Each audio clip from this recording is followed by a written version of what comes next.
Cashflow Diary Podcast, episode 237. Welcome to yet another exciting episode of the Cashflow Diary Podcast, the podcast that teaches you insider tips, tactics, and strategies for creating leverage streams of cash flow into your life. Learn from top-performing entrepreneurs, business owners, investors, and thought leaders from across the globe as they share their secrets to success. Like what you learn on this and other Cashflow Diary podcast episodes?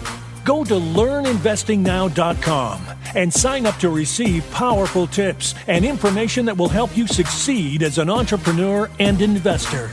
Now, here's your host, investor, entrepreneur, business owner, educator, speaker, author, and master facilitator of Robert Kiyosaki's cash flow game, Jay Massey. All right. So, we're not that far into the new year, and I got a question for you. Have you given up on the resolutions already? And, I don't know that I'm sure somewhere there's a study that says, how many percentages of people quit by day 2, 3, 12, what have you. The point is, if you want change to actually happen, something I've learned for myself is to take it in small little bites. Take small little things and focus on those one small things at a time and let that be enough. And sometimes that's difficult. I totally understand, but I just wanted to remind you that you said a few days ago that there was something that you were going to do. Hey, have you done it? I don't know, but hey, that's why I'm here. So today, if you've been following so far, what we're doing is we've got a series that we're going to be talking about when it comes to giving things up, because that's a very popular topic right around now, where people are thinking about giving things up in terms of letting go of things that you typically don't want, or finally giving yourself permission to pursue something that you actually do want. So what I figured I would do is I came up with 8 things as inspired by a post that was on Facebook, and we were going to talk about 8 things for you to let go of, to give up in this particular new year, so that you can introduce the world to a new you. And today, those 8 things, as some of you may remember, are many and varied and yet useful for, in my opinion, I think they're useful for each and every person, regardless of age. And it'll probably be regardless of, what stage of life or whenever you're hearing this. But the 8 things, just to remind you, are doubting yourself, negative thinking, fear of failure, criticizing others, negative self-talk, procrastination, fear of success, and people pleasing. So we're going to be talking about negative thinking. If you want to hear about doubting yourself, or rather giving that up, you're going to have to check the previous episode, and let's do this. So when it comes to negative thinking, before we talk about thinking negative, because I think you don't really necessarily need a definition, but something that I was going to work with for this particular episode. And again, it's not like it's Webster's or even dictionary.com or Wikipedia. It's me. So you consider that as credible as you'd like. But we're going to use the definition of negative thinking as any sustained thought or train of thoughts, which are not supportive of your desired outcome. I want to make a couple of caveats for you. I specifically said it's a sustained thought. Well, we all have these thoughts that are fleeting. They come, they go, they're gone. Wonderful. That's not what I'm talking about. Or train of thoughts. Sometimes you have a thought which then attaches itself to another one and attaches itself to another one. And before you know it, you're in the ditch. You don't even know what happened. And you're just, what you used to like, you don't, and you don't even know why. Train of thoughts. Again, sustained. Not supportive of your desired outcome. The thing to think about when I say supportive is something that's going to help you get there, get to the other side. A bridge has supports. either suspended ones or ones that are holding it up. Either way it goes, their function is to help the bridge continue to stand so that you and I can go across it and get to our destination. So those thoughts should be supportive in helping you continue to stand and push forward, not necessarily shrink back. Another key word in this definition is your, because it's your desired outcome, not someone else's desired outcome for you. Please hear me on that one. Not someone else's desired outcome for you, but what you actually want is kind of where we should be. So, again, the entire definition: any sustained thought or train of thoughts which are not supportive of your desired outcome. This, of course, presupposes you've chosen an outcome that you actually want to achieve, whatever that might be. Say, you got the bug. You said, you know what? I got this new Apple device and I'm going to start a podcast too. Awesome. Great. That's your new desired outcome, right? That's something that you would like to see. And the question is on your journey to actually getting that thing launched and made, you're going to have more than one thought that may not be supportive, but you can ask yourself, was it sustained? Is it a train? And the key thing to do is become aware, because you can't correct something that you were not aware of. You just don't know, but that's okay. That's why we're talking today. So what I want to introduce might be new for some of you, but for many of you, it could be old hat, and that's great. It's what I like to call the process of manifestation. Again, process of manifestation. What does that mean? It's a process that I believe we all go through in order to bring something into being. Okay? It's 7 specific steps, or 7. It's a path that goes down 7 specific steps in order to bring something into being. Here's what I mean. If you sow a thought, you reap a feeling. If you sow a feeling, you reap a belief. If you sow a belief, you reap an action. Sow a action, reap a habit. Sow a habit, reap a character. Sow that character, you reap a destiny. Let me explain. Whatever you are thinking about, whatever's occupying that mental space inside your head, usually for most humans, of which you are one, that results in you feeling something. Now, your feelings interpret those thoughts for you or give you those signals, and sometimes the feelings are positive and other times not so much. Doesn't matter. Either way it goes, that's what happens. Sometimes the feelings are positive. Sometimes, you may not know what you're feeling. The point is, these sustained thoughts begin to create some sort of emotion in your body, in your feelings, and when you hold them long enough, and the key word being hold them long enough, you hold the thought long enough, it begins to solidify itself or take shape in terms of a feeling. When you feel a certain way, again, long enough, what's going to happen is that that's going to become a belief. There are many things that many people believe and they don't even know why. They just feel strongly about it. Okay. And that's fine for them. What I want you to do is to have a little bit more empowerment by just recognizing this particular pattern. Because if you believe something long enough, when you believe something strong enough, you will take action towards it. And the converse is also true. If you don't believe, you won't. For example, in a prior episode, I've mentioned go write an offer. If you believed that you had the physical ability to put your information and details on a piece of paper and complete it and send it to a seller, you probably went and wrote an offer. If at any point, any part, no matter how small, of that process caused you to feel doubtful in any way, shape, or form, you likely did not go put in that offer. And this is the point.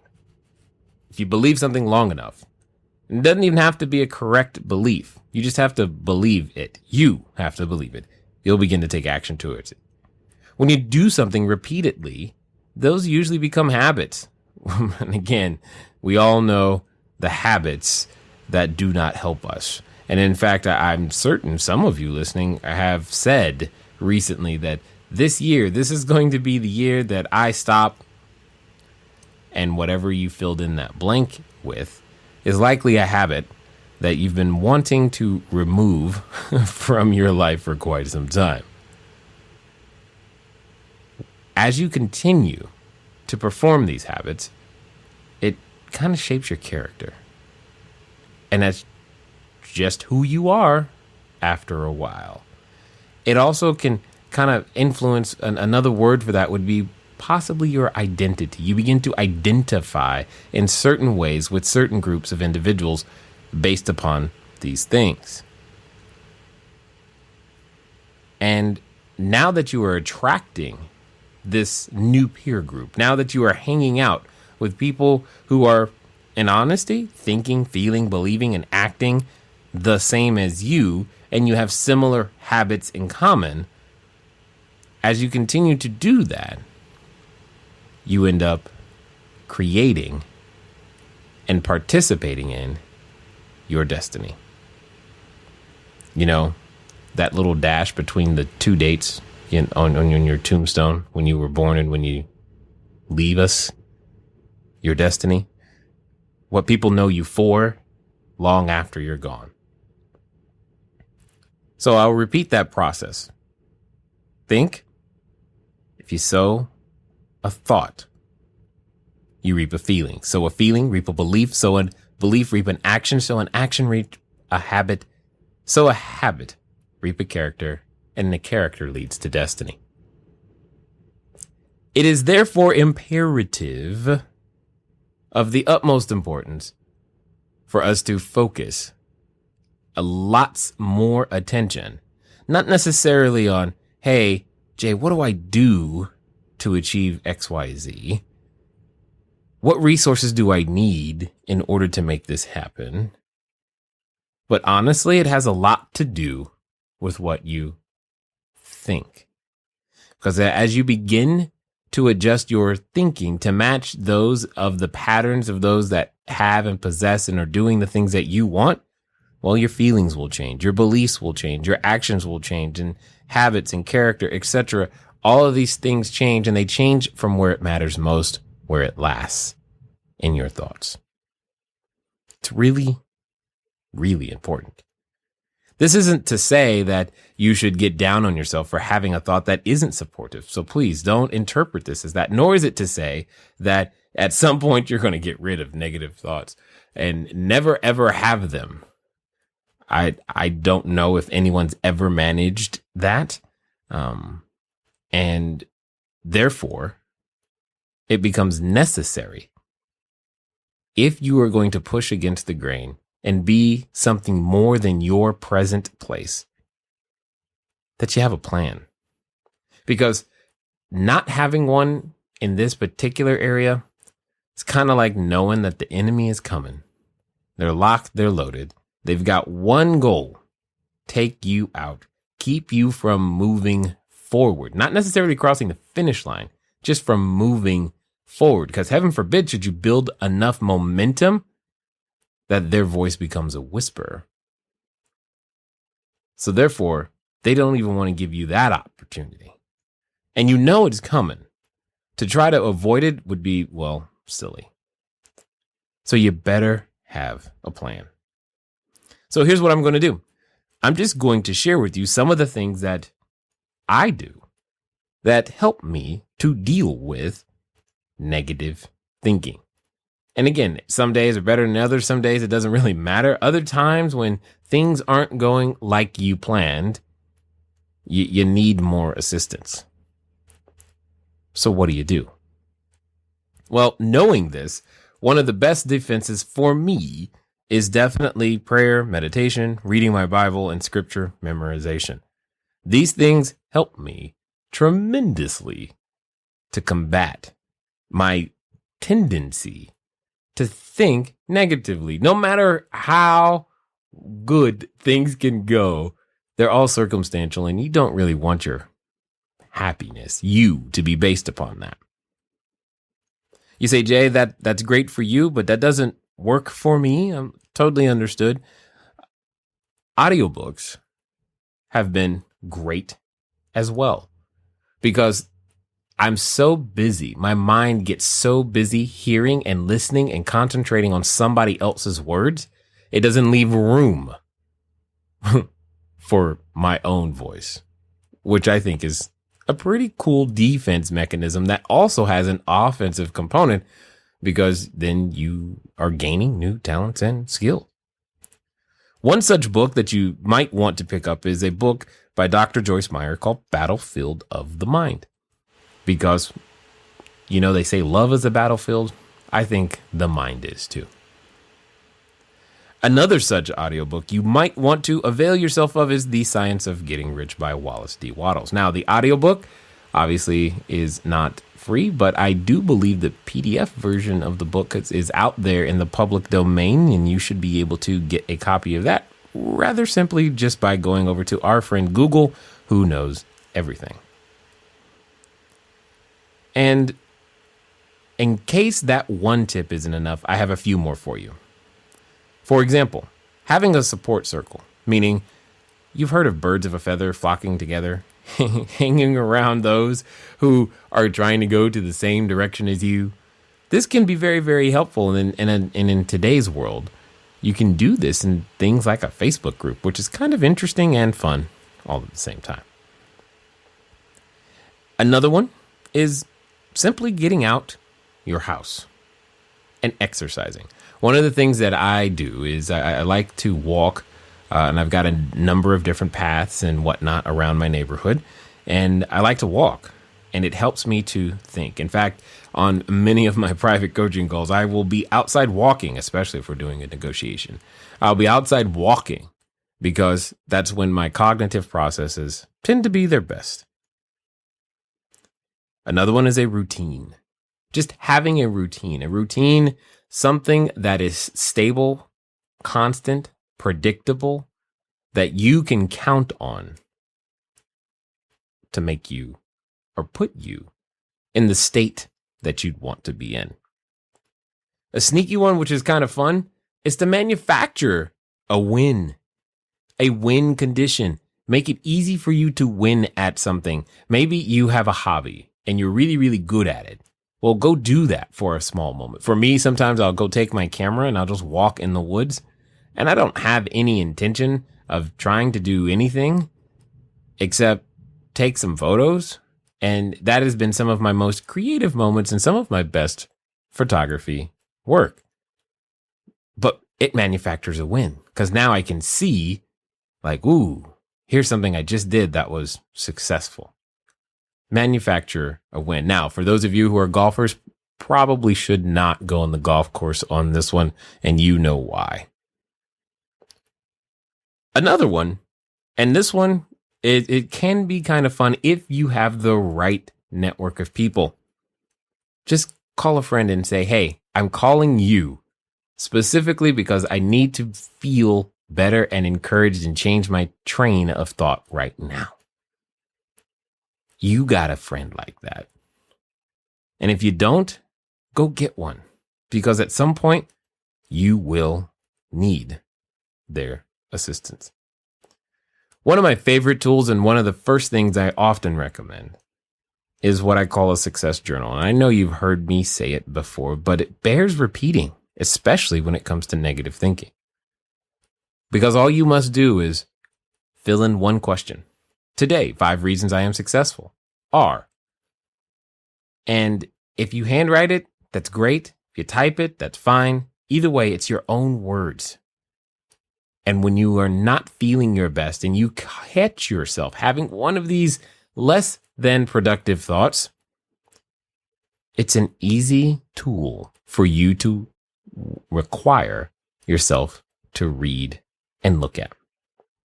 See, what I've just done is I've given you 8 different ways to inoculate yourself against what you're likely to face the next time you make that decision, right? The decision to move forward. When that little voice comes up and says, that's not you. Who do you think you are too?